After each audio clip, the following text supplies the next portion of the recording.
Greetings and salutations, my little Cheeto Puffs. I hope you guys are doing well. Welcome back to Beans, Rice, and Jesus Christ, a personal vlog about being a missionary in Mexico. Instead of a little cartoon version of myself, my representation today will be a axolotl or axolotl because I was practicing my Illustrator skills and this is just kind of what came out, so enjoy. July was rather eventful. My team and I finally released the LSM retelling of Genesis 1 on YouTube. And for those of you who don't know, LSM stands for Lengua de Señas Mexicana. The goal of these videos is that they will be used as tools to help communicate the creation to Christ story to the deaf of Mexico. I will put down the link below if you want to check that out. I really hope that you do.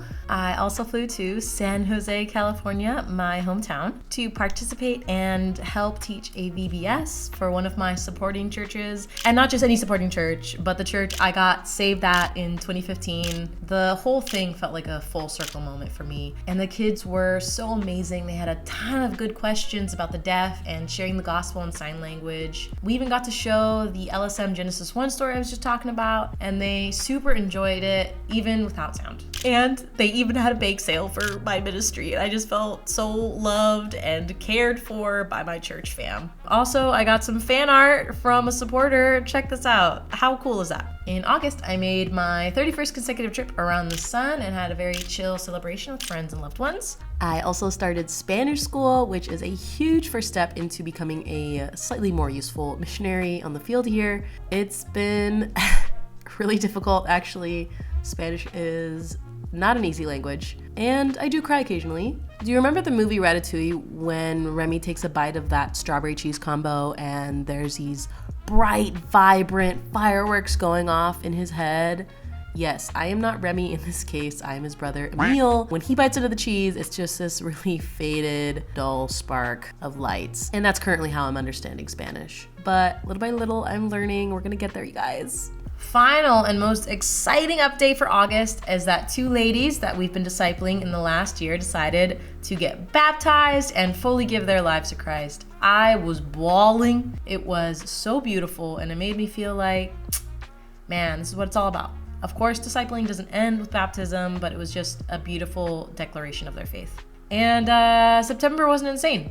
Just continuing the Spanish school. On my last update, I mentioned that I had been reaching out to hundreds of random churches via email that I had no connection to whatsoever in order to support Raise, and that has proved to be completely fruitless. It really is all about who you know, and since I don't know these churches, there wasn't a big interest in the ministry. Fair. So I'm at a very interesting tension, I guess, that I've never encountered before, at least not in this magnitude, where I want to work hard and I want to do all that I can, but all I can do is to pray that God would make a way and provide the rest of the funds.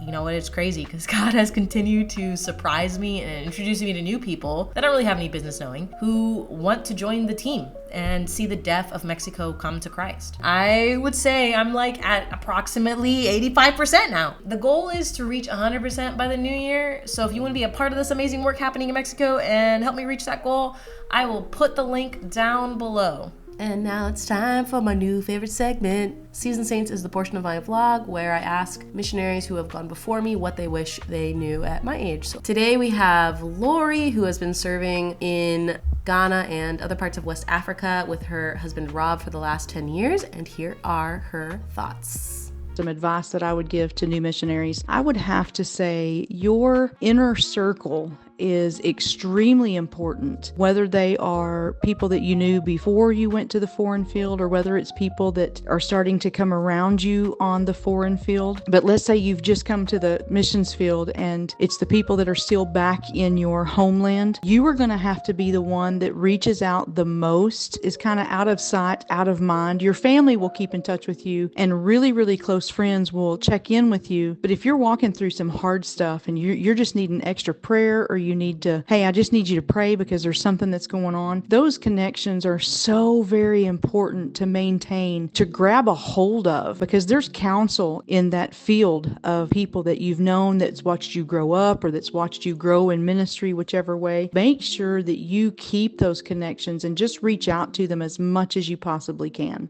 And that's it for this one, you guys. I will see you in 3 months. Bye.